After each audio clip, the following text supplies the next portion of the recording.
Welcome to episode 12 of Starting Nowhere. I'm your host, Brandon. Today, my guest is Skorpyen November. We're going to talk about 90 Day Fiancé and what the relationships on there say about the people who participate in them. We also talk about having a high IQ versus a high EQ and what introverts versus extroverts mean. Please enjoy today's episode. So, welcome, Miss Skorpyen, to the Starting Nowhere podcast. Why don't you go ahead and tell everybody who you are? Hi, my name is Skorpyen November. I'm a podcaster and a blogger. I have three podcasts currently, one of them being Smart Mouth Scorpio Podcast, the Fix Podcast, and If It Isn't Love Podcast. All of those focuses on totally different things. None of them are alike or with the same content. So, yeah, I like podcasting. Well, it is funny. We were kind of talking about that a little bit before we got started recording here, but that's exact opposite of me in that I want this to be kind of an everything catch all and very free flowing and very you don't want maybe people don't watch some episodes because it's not for them. I expect that to Mhm. happen kind of, and maybe somewhere down the line I'll do that and I'll branch off to multiple. So how have you found that kind of process to work for you? How do you like that? Do you like having them separated that way? Do you think it gets you more in touch with the user base for that kind of podcast? I do. W- Initially, when I started podcasting, I used to listen to podcasts all day long for 8 to 10 hours a day while I was at work. And I initially started podcasting because I didn't hear my voice. And when I say my voice, I didn't hear the authenticity there. I didn't hear opinions that fit well with my belief system and the way that I saw the world. And one of my favorite authors, Chinua Achebe, the author of the book Things Fall Apart. If you haven't read it, you should read it. But it's an amazing, amazing book, and I read it about once a year just because it's so amazing to me. And paraphrasing what a quote that he said, if you don't like the story being told, write your own. And so that's essentially what I'm doing with my podcast. I'm writing my own story. I'm telling the story from my perspective, story as a Black woman in America from my perspective in the way that I viewed the world.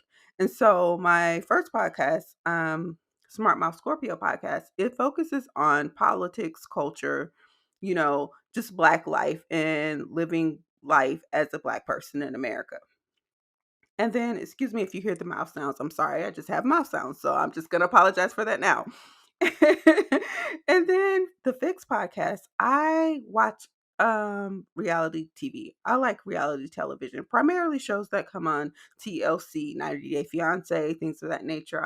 I like own television show, things of that nature. And so I was like, I know there's other people out there that like it as well, and they're wondering like, what the hell are these people doing? Why are they going to another country dating someone and have no idea about their culture but getting pissed off because the person wants them to wear a hijab? Why? Do you know what I mean? So I was like, I know there's other people that feel that way.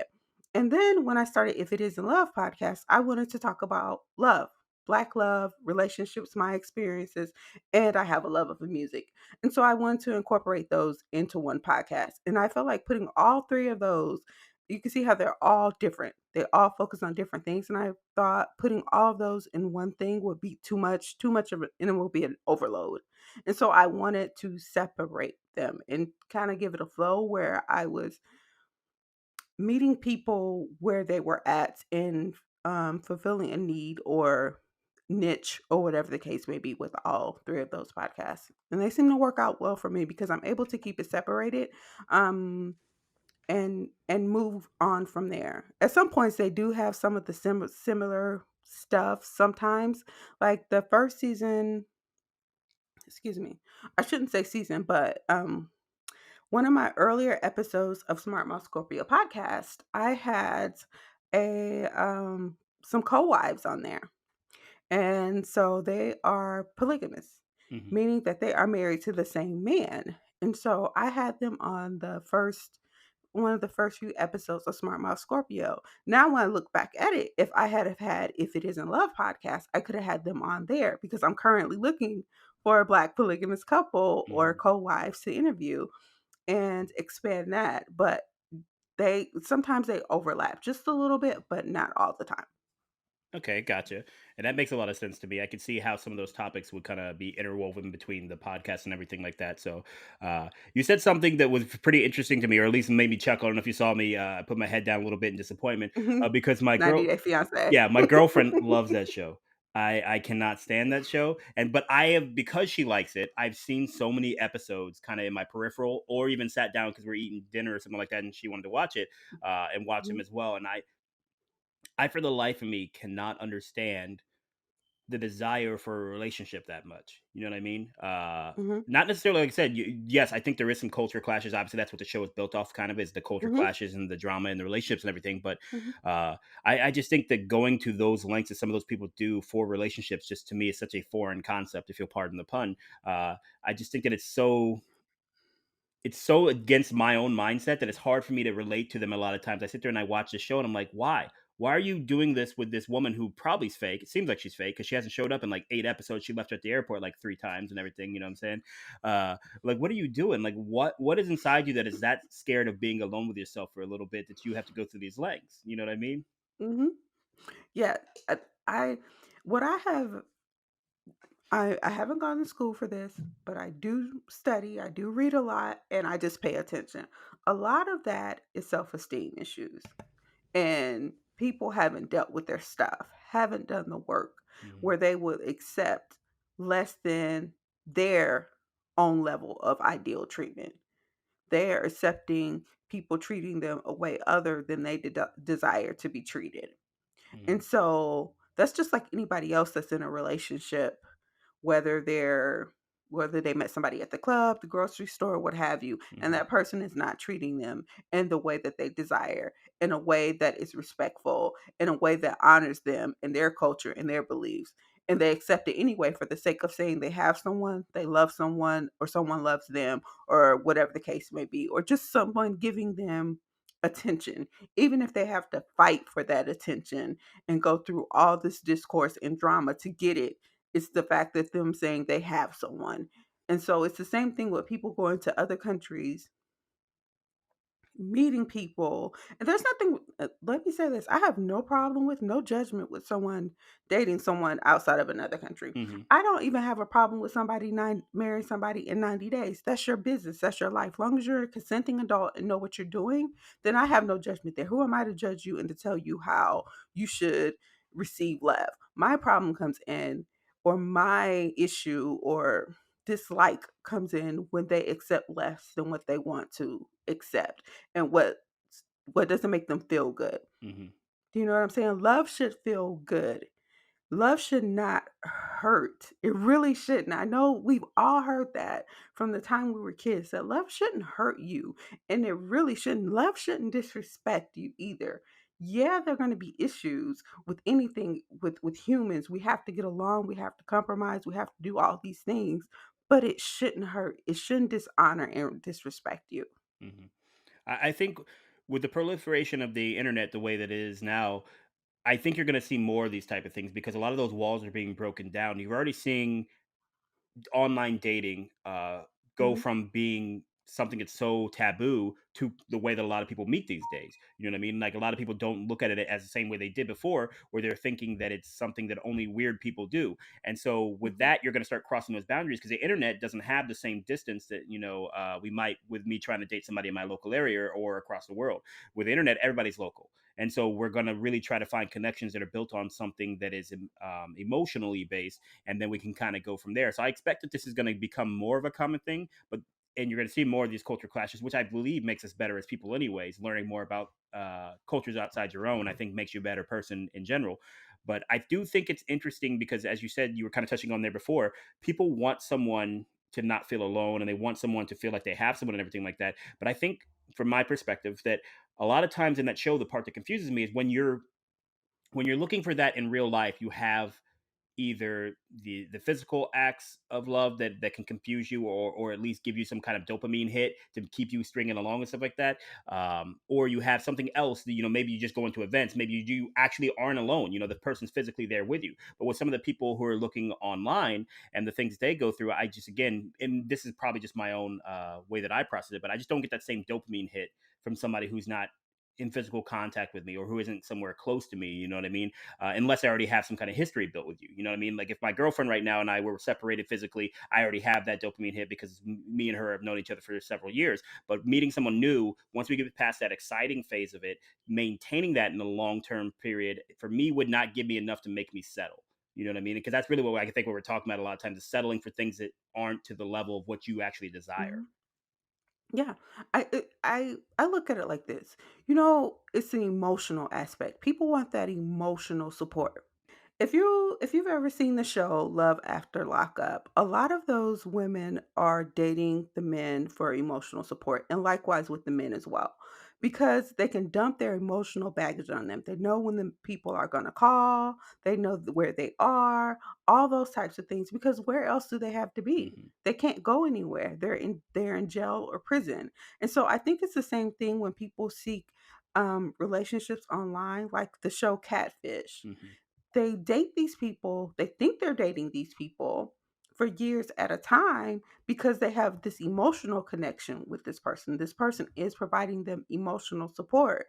So I think it's the same thing in a sense. It's just the attention. It's all goes back to the attention and the love, and you know someone is going to be there for you. A lot of people have never had that in any sort of way, whether it's as a child or as an adult, but just knowing that you have that connection with somebody and you can tell somebody else stuff that you can't tell anybody else, I think it bonds people in a certain way. When you think someone is supporting you at your most vulnerable moments. And I think that's probably why I just don't relate to it. Again, I'm not, and let me be clear about this because I know I can come off condemning that behavior. I'm not. I Mhm, completely am in support of anybody finding love or anything that makes them happy in any way that it does. I'm just processing it through my own behaviors. And one, I'm terrible at staying in contact. So even if I was locked up, I ain't calling like regularly. It's I'm just unreliable in that way a lot of times, and it's one of my mhm, flaws. Secondary to that. I do have a tendency to probably stop talking to people pretty quickly if they're like, so if somebody's trying to catfish me, the first time they stop responding to message, I'm like, delete, I'm out. I'm moving on. mhm, You know what I mean? But I think that plays into kind of what you talked about before is self-esteem, because there was a time in my life where that wasn't true. You know what I mean? Before I mhm, actually developed a lot of the self-esteem that I have now, I would have put up with a lot more things in the guise of trying to find something, you know what I mean? Not even necessarily love, just something that made me feel connected to another human being, maybe, you know what I mean? So I can, mhm, again, that's why I say I don't judge those people. It makes me sad sometimes, like you said, when you see somebody settling for something more than what they actually desired or deserved. And that's why I always try to mhm, tell people, anybody who will listen to me, the first thing you should do is build a relationship with yourself and learn about who you are as a person, and then be okay with that. Changes some of the things, you know what I mhm, mean, but you can't outright disgust, excuse me, be disgusted by yourself. You have to find some things in yourself and who you are as a person that you love, and that's part of my overall mentality. Is like different parts about my who I am as a person, my human experience, I don't like. Right. But there are things that I mhm, do like. And I have to try to accept myself in that totality and change the things that I'm able to change about myself that I don't like, but not hate myself for it at the same time. You know what I mean? It's a balancing act, and not everybody's good at it. And again, I'm not good at it all the time. I get depressed sometimes, you get mad at yourself sometimes, or whatever else. But I feel like if those people on that show were able to do that, that show would have a lot less episodes. yeah, I agree. I was just talking with a counselor that I just recorded an episode with, and I was sharing that with her. I was like, you know, as I've matured and gotten older, it's just certain experiences you look back on when you're doing the self work. If you're working on yourself and actually are choosing to be happy, because I believe happiness is a choice, Mhm. you begin to love the things about yourself that you like. You embrace that. And the things that you don't necessarily like, you don't condemn yourself for it. You just work on changing it. Because if it bothers you enough and if you really dislike it, you will do what it takes to change it. And so that's what I believe. That's how I am operating in my life. And it makes me feel good about that. I feel happy. I choose to be happy every day, even when I don't feel good. Like today, I was feeling like crap, physically feeling like crap. Mhm. But I had to push through that, get my mind together, and was like, okay, I have something to do today. And in order for me to do that, I have to choose to push through, choose to be happy, and go on. if that makes sense. No, and it does. It totally makes sense. So what is your strategy for doing that? What is your action that allows you to do that? Because it's different for everybody, I think. So I'm just interested to see what yours is to kind of push yourself into that place of, if not even necessarily being happy, being somewhat content with what's going on and forcing yourself to do the things you know you should be doing. How do you manage that? To be honest, I it's a conscious choice in the sense that I know I could not be here. Mm, And I'm very cognizant of that every day. mhm, I am not promised tomorrow at all. I'm not promised another minute. You know what I mhm, mean? And so I have to make the decision to to recognize that. That's what I do. I just try to recognize it. I was like, I don't feel good. But I'm like, can I move? mhm, Can I physically move? Can I push through this? And that kind of gets me through. And mentally, when I'm having a day that's not so good mentally, I think about this is I try to find the lessons in things, and I work through that on my podcast, If It Isn't Love, as well. I look at the lessons in mhm, things. Sometimes you don't heal from trauma or unpleasant things if you don't think through it. Because there's a lesson in everything. Whether you see it in the moment or not, there's a lesson in it. And sometimes the lesson may not be for you. Maybe it's the lesson for you to share with somebody else from that experience and they can, receive a lesson from it. But there's a lesson in mhm, everything. So my process is all about just recognizing that my life is a gift. It's a gift.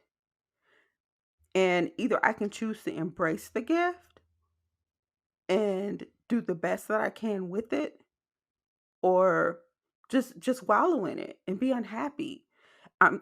There were years that I was just unhappy. I was just unhappy and I couldn't figure out why, and I was blaming people, experiences that I had for my unhappiness. And what did that get me? Got me nowhere. mhm, But more unhappiness, more sadness, more tears, more awkwardness, because I'm a socially awkward person. I'm very socially awkward. I can have a conversation with, and I'm an introvert. And most people don't get that, get that because sometimes my awkwardness will cause me to overtalk. Like if mhm, I were to meet you in person and I was nervous, either I'm not going to talk at all or I'm going to overtalk if I'm nervous. And you're going to be like, why is she rambling on about that? That doesn't make sense. I'll give you an example. I was in college. I had a boyfriend that went to another school that was in the same city. I went over to his apartment. He had a roommate, and his roommate had a girlfriend. She was a really pretty girl. I knew she was popular on their campus and everything. And I remember she told me her name was Sharika. I was like, "Oh yeah." I was like, "Yeah, I know." I said, "Sharika's a pretty popular name where I'm from." And I was like, "Why the hell did you say that? That doesn't make sense." yeah. I was just so awkward and nervous that I over talked. And so back to what I was saying, me being socially unawkward and an introvert. Introvert doesn't, let me say this for people that are listening. Introvert does not mean we can't be social. Mhm, Introvert does not mean that we don't like people at all. Introversion means that we expend our energy when we are in social settings. So there's only so much socializing we can do in one setting without us feeling depleted. And mhm, you and other people may take it as an attitude when we no longer socialize. It's like, no, we just don't have the energy. mhm, And so we replenish our energy by being alone, going home at night and being by ourselves in silence sometimes, just recuperating. Doesn't mean we're depressed, doesn't mean we're sad. It's just that we're recharging our energy, like you plug your cell phone in to mhm, recharge. Do you know what I'm saying? The recharge is faster when you're not on it, when you leave it alone. Do you know what I mhm, mean? And so that combined with my social awkwardness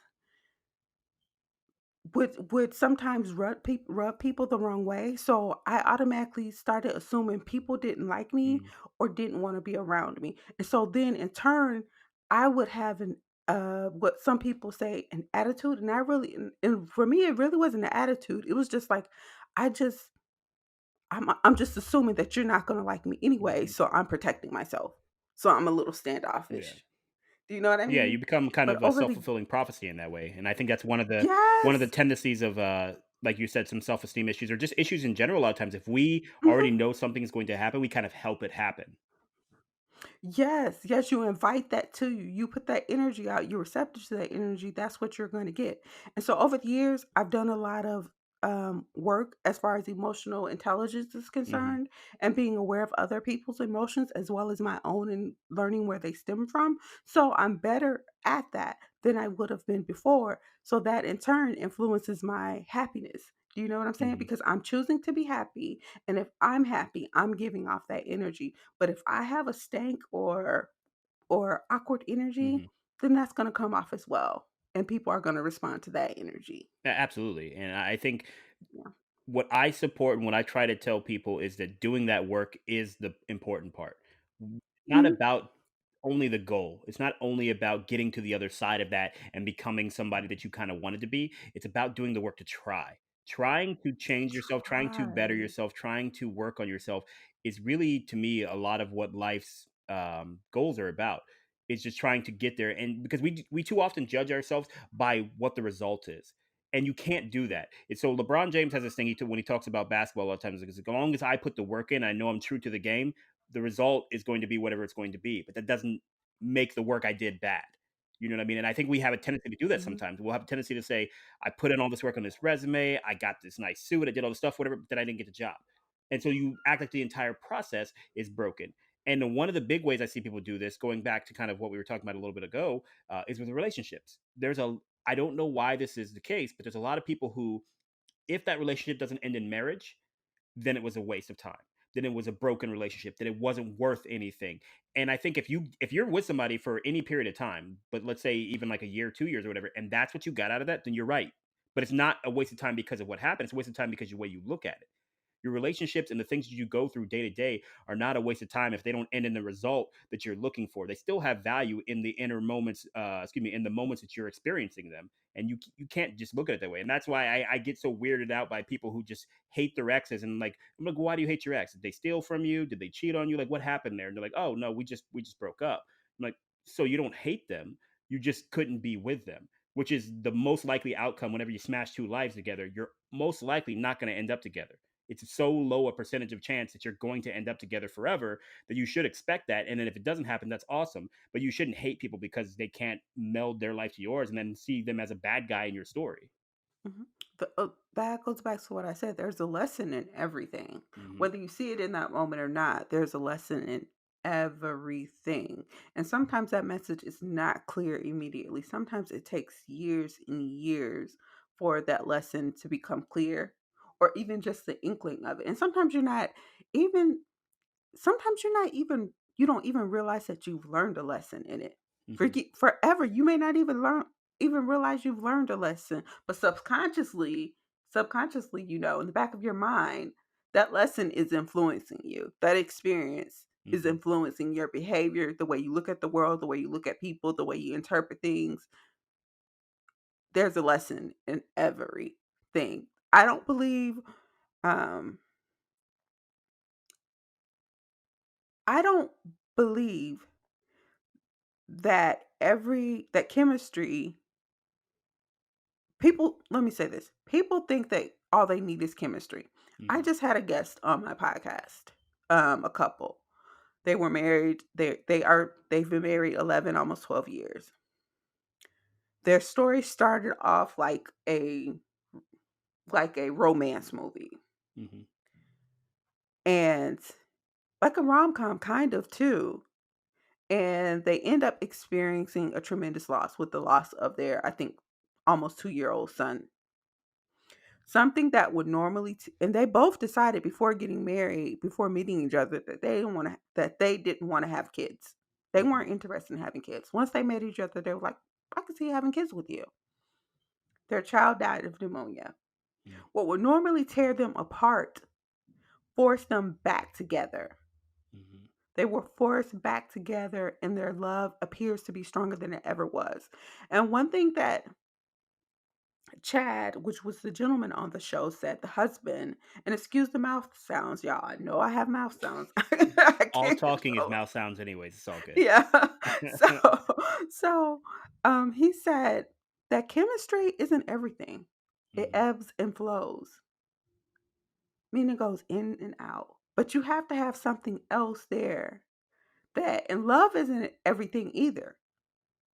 You must have that communication factor there to help support all of that. mhm, And so I think some people think, and they get it wrong in this aspect of it, thinking just because we have good chemistry, we're meant to be.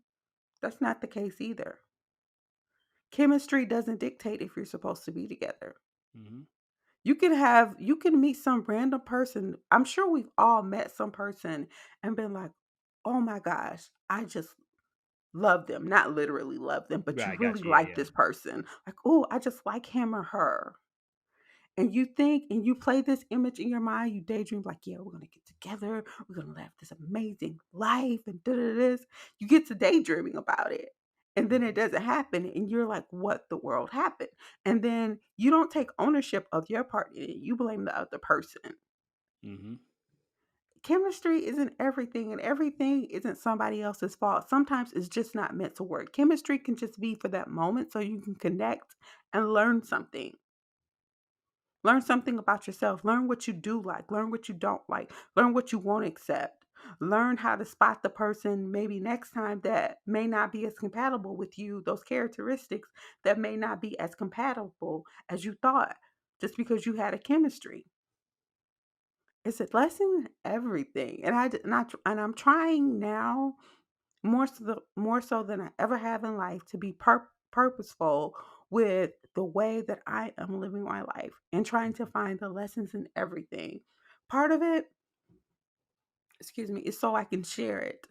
I was speaking with that same counselor that I spoke of earlier, and I was telling her everybody gets behind this mic for a reason. Everybody gets behind this mic to be heard. mhm, Now, the reason they want to be heard, that's the question. But the reason everybody gets on a mic as a podcaster is to be heard. mhm. Now, the reason they want to be heard, some of it's to share, some of it's so they can be famous, some of it's whatever. But everybody has the same thing in common. They want to be heard. And just like everybody wants to be loved and accepted for who they are. And when they're not, and when they feel like they're not accepted or something doesn't work out, then they want to blame the other person. Mhm. So what's your reason for getting behind the mic? What's your why? My why is because I didn't hear my voice. To be Mhm, plain and clear, I didn't hear my voice, and I knew there were other people out there that identified with me and wanted to hear something different as well. mhm, Because you hear the same thing in the podcast space, and this is not a criticism on anybody. No judgment, no. It's just what I've noticed and what I'm aware of. mhm. You hear a lot of the same stuff, a lot of the same rhetoric, a lot of the same thought process, because that seems to be what's popular. And some people want to succeed, so they tap into what they think will help them get to that level of success, whatever that may be for them. And so then they adapt somebody else's way of presenting things or seeing the world, if that makes sense. So, Yeah, but mine was so I could help people. I really want to help people. I believe that is my purpose, to share my story. I'm a Scorpio. So my natural instinct is to be private, not secretive, private, and to keep things to myself. So I've been working through that as well, being able to share things and open up more and more. And I realized that if I didn't do that, then I wouldn't be able to help people in that way. okay, so you're big into, the zodiac signs and that type of stuff? Not necessarily. Okay, No. okay. I was But gonna I have you try to do. guess mine at the end of the conversation then, but I guess not. No, but I'm very aware of who I am, and it's Mhm, taken years of me studying myself and me looking at the zodiac. Some people don't believe in it at all, but I believe mine is true to me. I'm mhm, on the cusp. So I have a few Sagittarius traits, but a lot of the Scorpio traits. And like I realize that I'm a leader. I know that. Whether anyone else recognizes that or not, I realize that I'm a leader. I mhm, realize that I realize that I'm a passionate person, right? I realize that I have sexual energy, and that energy could be used for good or bad. I can use my sexual energy for good or bad, and I realize that because that's part of being a Scorpio. Hmm. And I'm passionate, and so that can come off as intense, right? And then there's the obsessive part of being a Scorpio. I can I have been obsessed with someone before, not in the sense of stalkerish, but wanting, like, after we broke up, like, what are they doing? Who are they with? Did they really care about me? Why did they care about me? Why are they with her? What are they doing today? Do you know what I mean? So Hmm. you can tap, if you're not careful, you can go into the dark side of that. I've chosen not to go into the dark side anymore. I let that go because I was like, I look crazy. I look like somebody should commit me for that because that's not good. That's not healthy for me. Do you know what I mean? Yeah, I got So you. I'm not into it in that sense of where I can tell everybody else's. I can tell some people's trait, but I'm not. I'm into mine right now. But I probably should look into that more. It does interest me though, but I probably think I'm like Cleo or something. It's Cleo or something. Try to get a hotline going. Well, I think what you touched on it before is the reason for that is because you're paying attention to EQ or emotional Mhm. intelligence. And that's one Yep. of the things that I've been a big proponent of because I think we commonly want to refer to IQ. We commonly want to refer to how intelligent someone seems, the Elon Musks and these type of people. Mhm. But if you look at research and they go into it, people with higher EQ tend to do better in life than people with higher IQs do. So, and you can think Mhm. about this in just a typical movie fashion if you want to. Whenever you watch a movie where the world's about to end, there's some scientist who has a high IQ, but then he's reporting to a president who probably has a high EQ.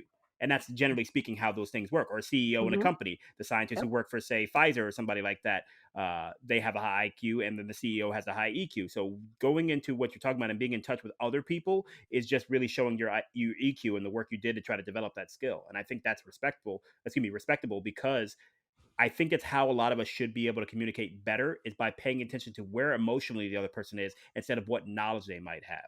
Mhm.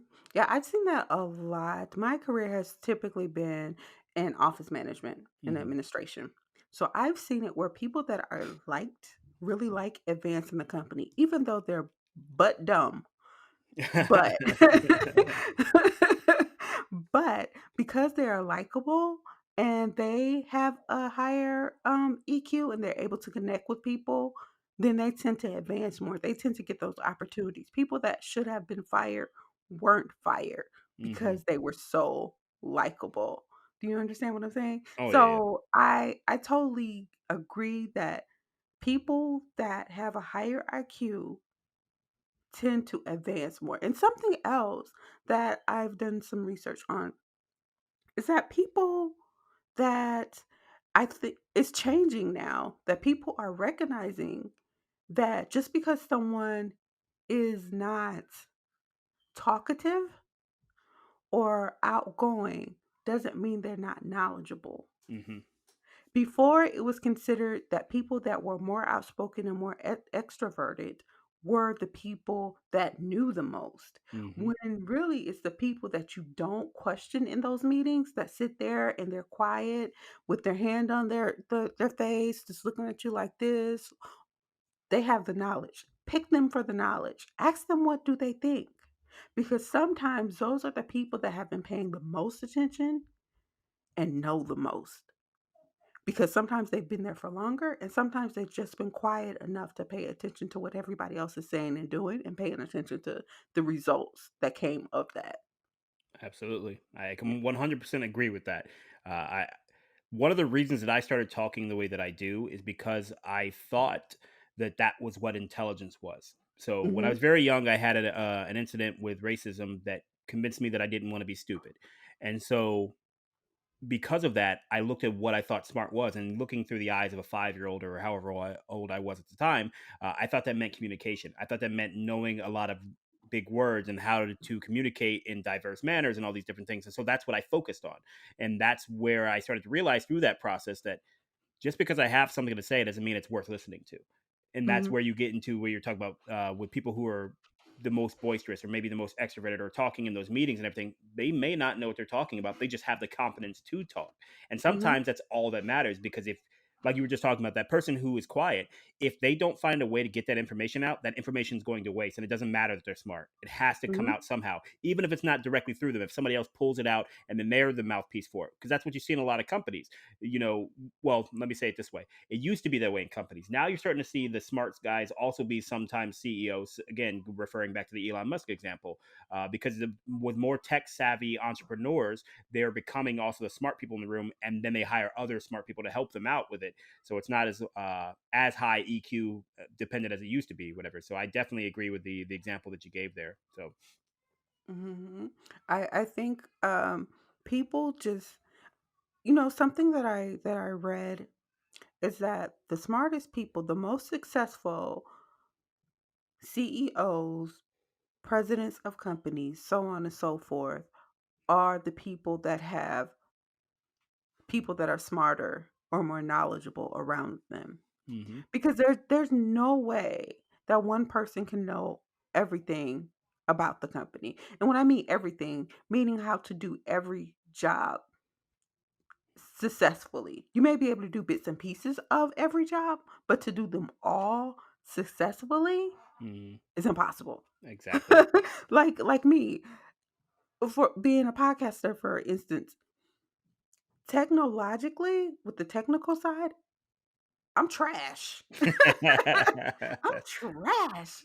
But I've had to learn, and I'm still not exceptional at it, hmm but I'm better. So once that point in time comes where I can afford to pay somebody to do the other stuff, oh yes, I'm doing it. so Because there's no way possible that I my brain doesn't work that way. yeah. I realize my limitations, and I think that that happens a lot. I'm glad people are starting to see that as far as the office cultures and things like hmm that changing, to recognize that other people know things too and to give them a chance. Yeah. The only person who knows everything is your significant other in an argument. That's it. That's the only That's person. true.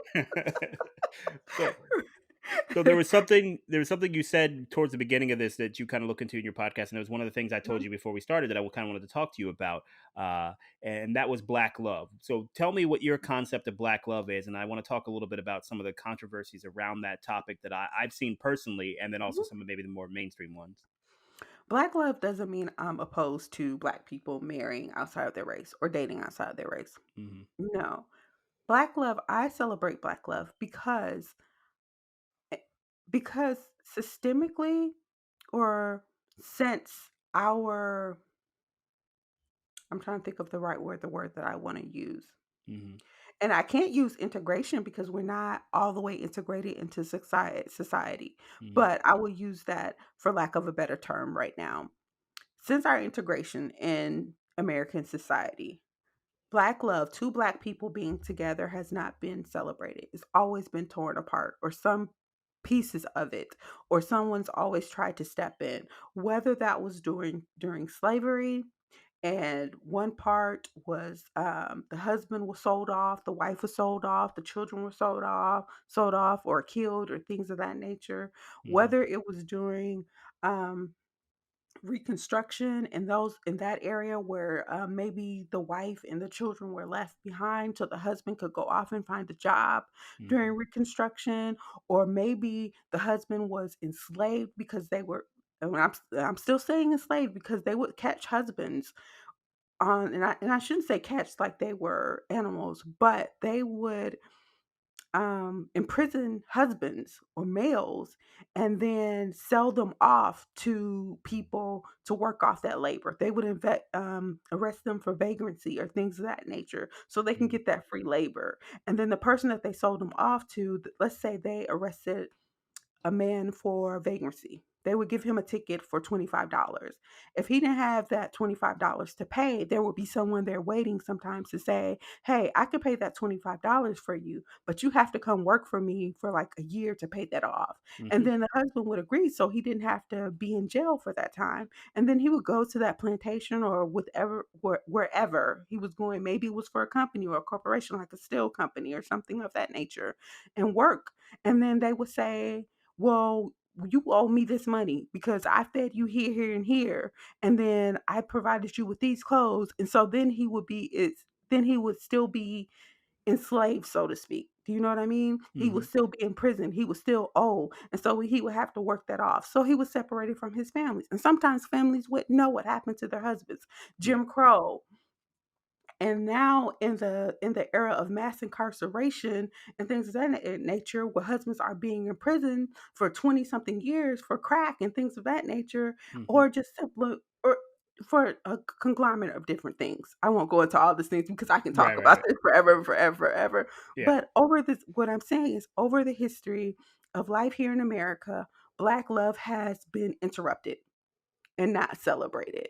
And so whenever you see a couple that can get through that PTSD and get over that and still loving each other and try to encourage healing with each other, that's to be celebrated, Hmm. because you have so many other factors trying to interrupt that and tell you that it's not right.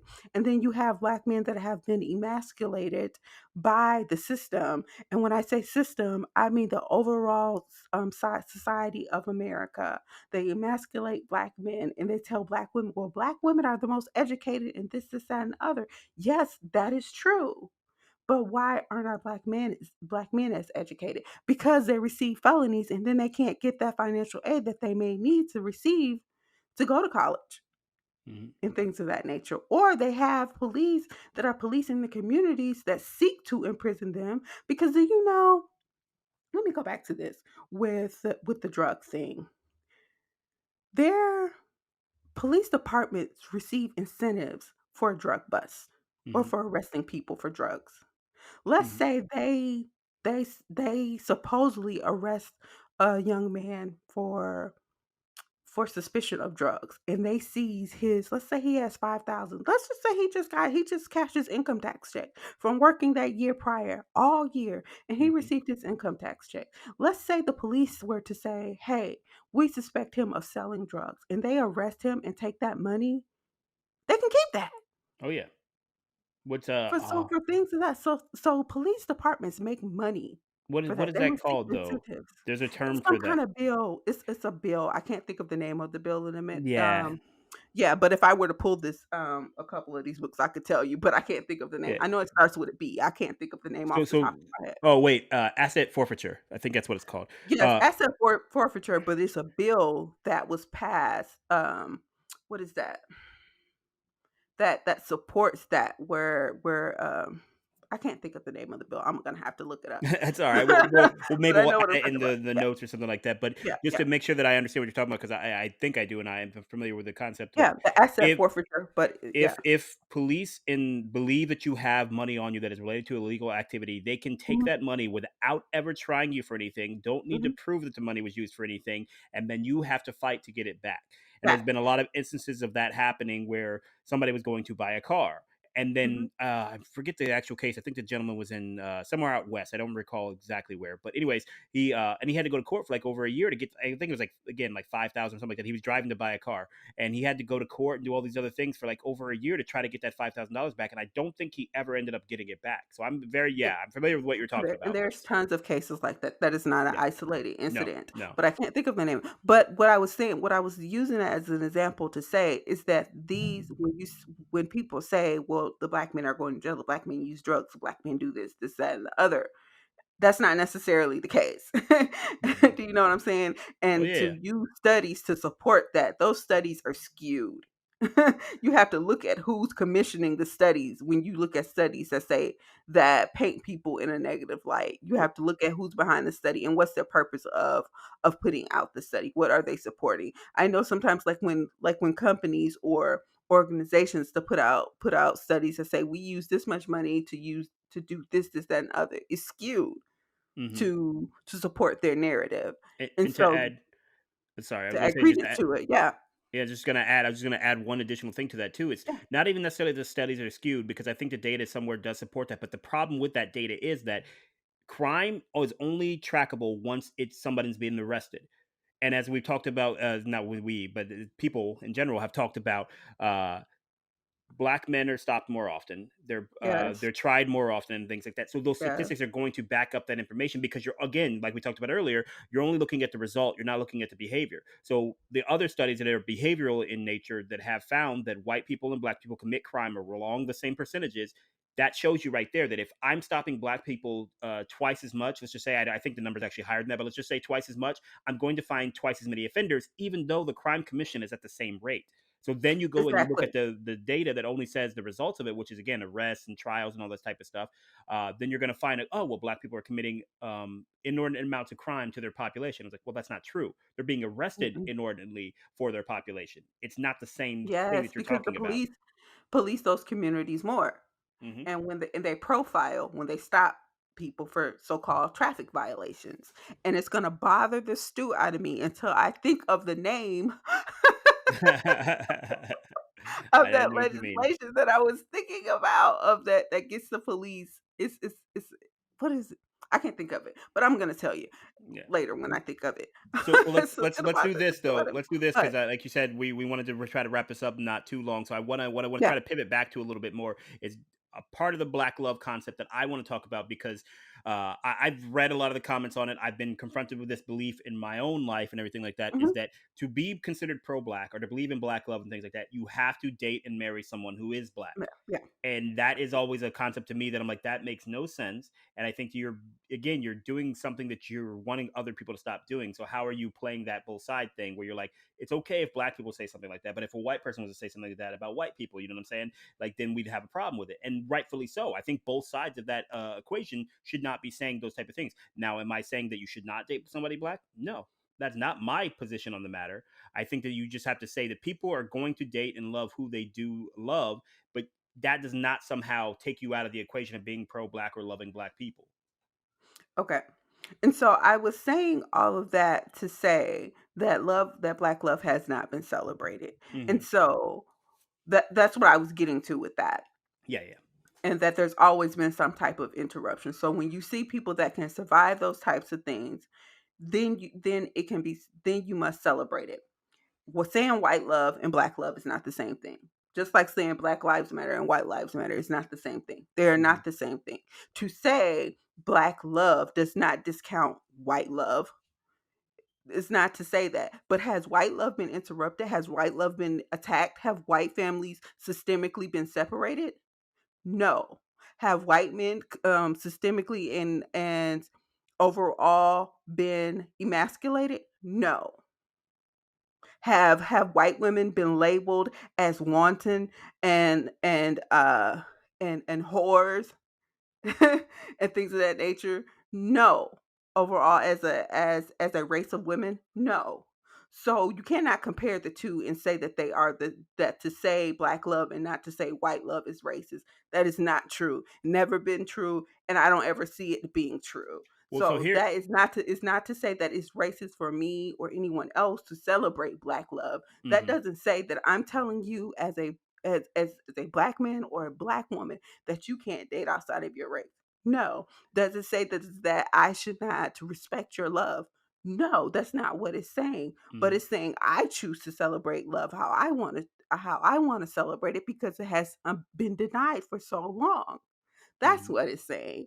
It's saying there has been a system in place to separate that love for so long. So when you see that love being able to survive and to produce black children fulfilled, healthy, content, successful black children and black families, that is to be celebrated.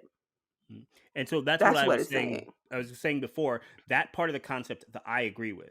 It's Yeah, the yeah, other yeah, side of yeah. that when we're talking about and stuff where people do say that you should. So, for example, a population that is very well known to not marry black women is Mhm. athletes. Athletes, a Mhm. lot of athletes end up with white women, and so that's Mhm. become the whole thing. Where if you have somebody like I'm struggling to think of a name right now, but anyways, the point being that if some one of them does that, and then they get the comments that are always that, oh, why didn't you couldn't you find a black queen? You couldn't do this, you couldn't do that stuff, and then it becomes more detrimental to the overall conversation. Where if you're celebrating black love, I support that. I support couples like Will and Jade. I support couples like Jay and Beyonce. Just to go big, Michelle and Barack are the epitome of what black love is about. You know what I mean? That's the most beautiful I can think of when it comes to an example of that. But when you're talking about all these type of things, we have to make sure, again, from my perspective, that we don't start attacking other types of love to Mhm. support the one. It should be like you said, we're supporting, we're not attacking. Yes, exactly. I think it comes in where people sometimes get offended with people that date outside of the race. Hmm. It's not because they're choosing to date outside the race.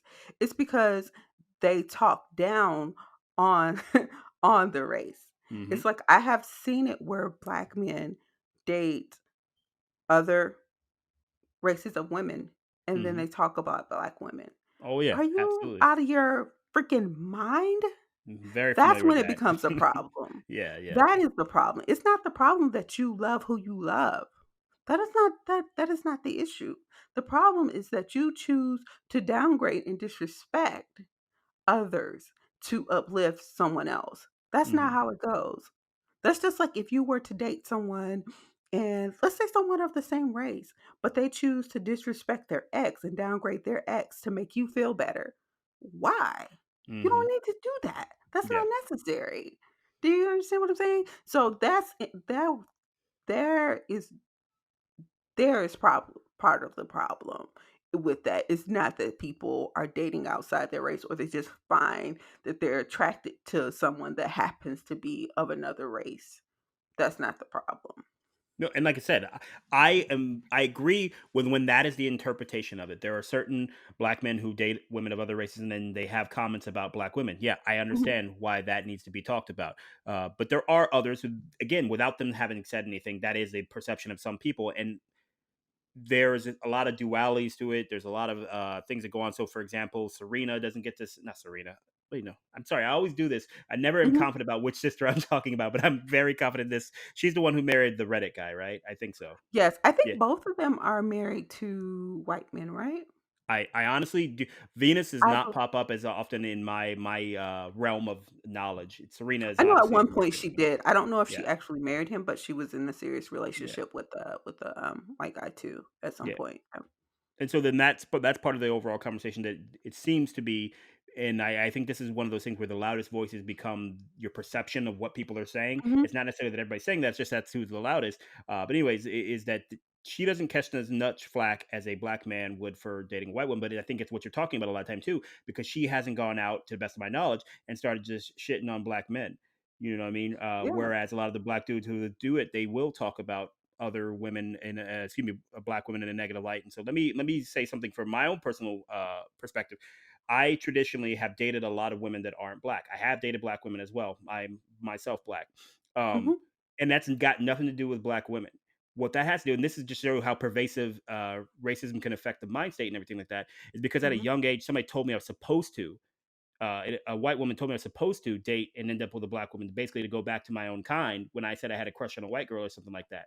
And so from that moment on, it turned me off of the concept of kind of dating in my race because, well, for one, I'm mixed, so that was always a concept that was like didn't make sense to me. How am I dating in my race when I'm dating a black girl but not a white girl if I'm mixed? But we'll go on to that in a second.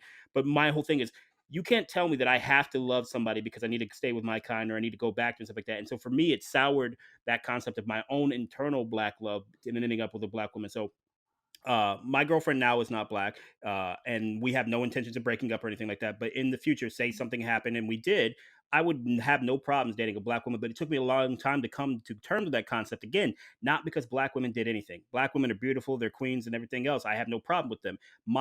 It's an internal struggle for me because, like I said, racism told me that I'm supposed to date a black woman. And anytime you tell me I'm supposed to do something, I usually stop playing the game and then I do whatever the hell I want to do from the beginning. So that kind of changed my entire dating history based upon some racist comment that I experienced at such a young age. And that's kind of like a messed up part of it.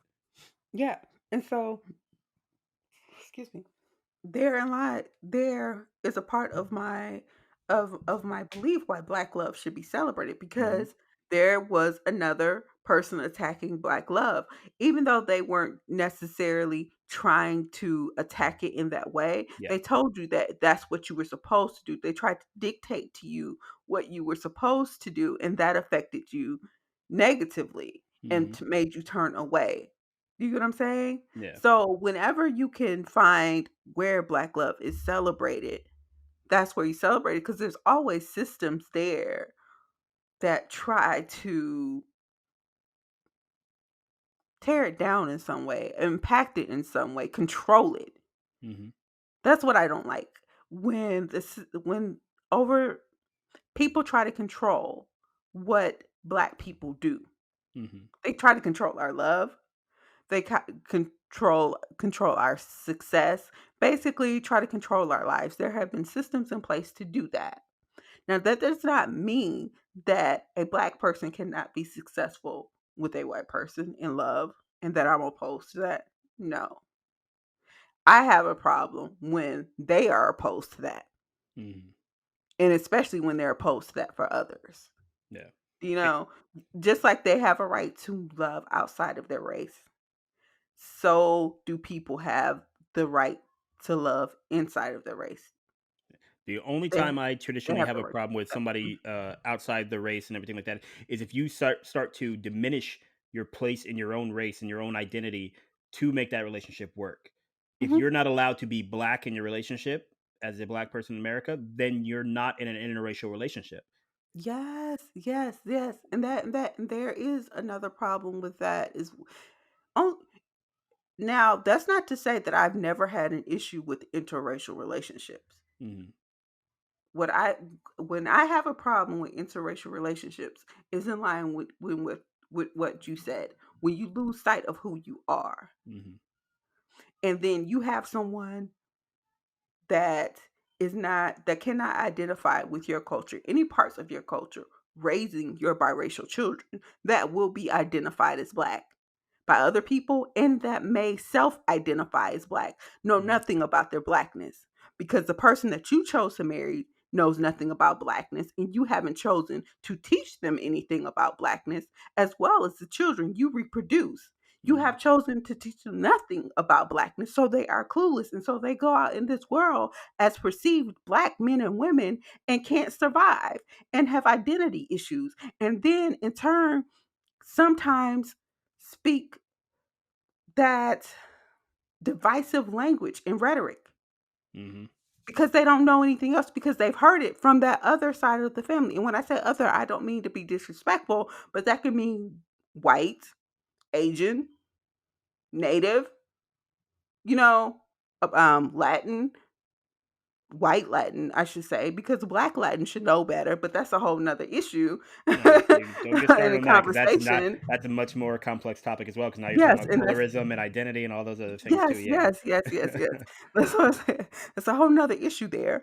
But I'm saying that's when I have the issue with people being in interracial relationships when they produce children and the children have no idea of their blackness, can't tell you what it is, have no awareness and leave and go out into the world confused Mhm. and having to be told who they are by somebody else. And this is one of the reasons I always give props to my mother, who is Caucasian. She was very aware of that responsibility, and she refused Mhm, to let us be ill-equipped that way. And so she took us to black churches by design. Not, mhm, and she did a lot of those things to try to make sure that she was aware that she couldn't necessarily teach us blackness because she didn't have it herself, but she could put mhm, us in a position where we could learn about it. And she made sure that the conversation she did have with her friends who were black and stuff, that she would also try to communicate that message to me. My mom was one of the first people to tell me about being pulled over by cops and all that type of stuff. You know what I mean? mhm, So I think that's what you're talking about. It goes both ways. You have to mhm. be black in a relationship, and as a parent of a child who may not be purely white, you have to also excuse me. You have to remember that your experience is not necessarily going to be their experience, and you have to equip them appropriately. And that doesn't mean that you go out and you try to tell them what you saw in some episode of whatever sitcom you were watching, but you actually do the research, you actually talk to some real people in those communities, and then you also introduce your children to those people in those communities as well. You don't separate them from that part of themselves. Yes, and that is your responsibility as a black person going into an interracial relationship where your Mhm. children may be produced. That you have to realize that is your responsibility. You have the responsibility to choose someone that is open to learning about your culture if you want to have children with that person. That person has to be aware You need to be conscious of the person that you're choosing. You need to be conscious of the kind of family that you're marrying into, because grandpa and grandma may be racist, and those may be the people that are watching your children while you're at work, and teaching them that their blackness is they're inferior because they're black, Hmm. that their blackness is not to be celebrated. So that is your responsibility to do that, and to teach your children, to actively teach your children, to actually take your children around your black family. And if you're not in good standing with your black family for whatever reason, it could be because of some emotional trauma, whatever that may be, then you expose them to other black people some other kind of way. Hmm. But that is your responsibility. And so therein lies where the only problem the only one of only two problems, maybe three, but only one of two problems that I have with interracial relationships, when people go into them not um, holding themselves accountable Hmm. for how their children will be impacted. I'll, Yeah, I have a big problem with that. But you mhm. love who you want to love. I have no problem with people that intermarry and their children are aware of their blackness, but still embrace their white side of the family. There's no problem with that. Why would there be a problem with that? Mhm. And so I'll go even above what you said. I have a stricter standard for myself because I think you need to represent yourself as whatever you're bringing to the relationship, no matter if kids are going to be involved or not. And here's a comparison I always make: if you marry somebody who may be Latin, or maybe some type of Asian, or whatever they may be, a lot of times they'll bring that culture into the relationship with them, and there's nothing wrong with that. Hmm. Why should it be any different for being black? Why wouldn't you bring black culture into it? Again, just pointing to my own picture now, my girlfriend is Persian. And so she's taught me a ton about Persian culture. She's brought Persian culture into this. And I have, in turn, again, brought my blackness into this relationship as well. And I don't think there's anything wrong with that. Be who you are in your relationship. And if you're not, going back to the 90-day fiance thing, if you can't be who you are and your identity has to change fundamentally to be in a relationship, it's probably not the right one for you. You should be okay with who you are, and then find somebody who wants to be in a relationship with who you actually are. Yeah, that's true. However, what I was saying is that for me, that I can't tell you how to live your life, because you're a consenting adult. Do you get what I'm No, no, no, saying? no. And it No, I doesn't totally, impact. I get what you're It saying. I is, just like to tell people what to do. It's fine. yeah. No, no, no, no. I didn't say you were telling anybody what to do. Do I like that? Do I agree with you? Yes, I totally agree with you. But can I realistically have an issue with that and expect somebody to listen to me about that? No. Why? Because if you're not planning on having children with that person, then you're a consenting adult. You can do I'm a firm believer in letting consenting adults do what make consenting adults happy, long as they're not hurting anybody. Mhm. The thing with them with people getting with people outside their race and dogging outside of their race, dogging women that are a part of their race, that's a problem, because they're hurting other people. Mhm. People that get with people and don't necessarily make sure their children are aware of their culture, that's a problem, because they're hurting their children. That's in line there where my issues lie with interracial dating specifically. Those are my biggest issues with that. Because if you choose to deny your blackness, let's just say you're mixed and you can pass as white. Mhm. If you choose to pass as white to make your life better, but you're not planning on reproducing and possibly having children that come out darker than you, then that's fine. That's your issue. You have the right to choose however you want to live your life. Do I agree with it? No, but it's not my right to tell you, as a consenting, able bodied adult and with your own autonomy, how to live your life. And I'm like, I'm not disagreeing with you, but I will Yeah. say that I do try to at least have some conversations or talk about those situations in a way that I believe people should try to interact with their own identities. Because I think, Yes. again, if you're like you said, you can pass as something, doesn't mean you are that thing. Hmm. We go, but again, I know she's been dragged through the mud. I wonder what she's doing these days, actually. But Rachel Dolezal, or whatever, how you say her last Hmm. name, I can never say it right. Uh, she's a perfect example of that. She believed, and she did successfully for many years, pass as black. Hmm. You know what I'm saying? So I go to the same thing, because that's exactly what you're doing. If you are mixed and you have blackness in you, that is at a genetic level. Like you said, you could have a child who comes out very Mhm. dark skin. And then what? Because you've denied your own identity your entire life. How are you going to deal with that? That is your identity. You're Mhm. talking about something that isn't. I don't know. Like I said, I again, this is big where it becomes that preachiness and everything like that. So I don't want to do that. But I agree with what you're saying. I think autonomy of adults and being able to live your life in a million different ways is one of the reasons that we love America the way that we do. But I also say that I believe we have to do a lot more work on a psychological level, I guess, and the way that we identify ourselves and the way that we consistently look at our own behaviors and our own belonging to certain groups and continue to not just deny those groups as a way of getting around it. That can't be the only, that's how you get to color blindness. That's how you get to all these Mhm. different things and they just don't work in my opinion. Yeah, I don't believe there's a such thing. I always look at people sideways when they say I don't see color. Mm, What? How do yeah. you not? That's one of the most amazing things about us being different. You get to Hmm. see all these ranges and these variations of color. Even within our own blackness, we see from the veriest of light to the darkest of beautiful darks. Do you know Hmm. what I mean? Yeah. And that's a part of it. But to deny that you see it, that's an issue. Because that's a lie, because I know that you see it. Are you choosing to not treat anyone different because of the color that you see? That's a good thing. Yeah. If I see one But to more of those, deny that you see it, that's a problem. yeah. If I see one more of those colorblind people sharing that stupid ass clip of Morgan Freeman talking about how we solve racism is by stop talking about it, I swear it's ridiculous. That's the stupidest thing. You don't solve a problem by ignoring the problem. Yeah, just pretend it That doesn't goes exist. back That's to how you the get rid of mold. Just like, I yeah, mean, what are you talking about? yeah, you're not gonna have infested lungs because you didn't see the mole, but you Hmm. It's If I don't give the mold energy, the mold will not control me. Come on, man, you're killing me with that. it just is what it is, and it's like what I was saying earlier. Don't solve problems by acting like they don't exist. That's Hmm. what doing self work to dealing with racism. You don't act like it. You can't solve it or fix it or even um try to fix it or work on it or make it better by acting like it doesn't exist. It's so many issues there with racism in this country, and it takes a lot to unpack. And it's so complicated and multi-layered. It's not a simple thing. It's really not to talk about and to tell people how to address it and hoping that people will listen, because people get offended when you talk about race, Hmm. especially perpetrators of of oppression and benefactors of the systemic oppression and their whiteness.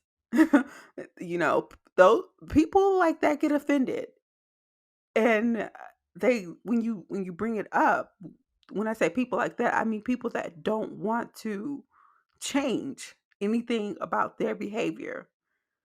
They get offended. They get offended. And it becomes more complicated to talk about than it needs to be.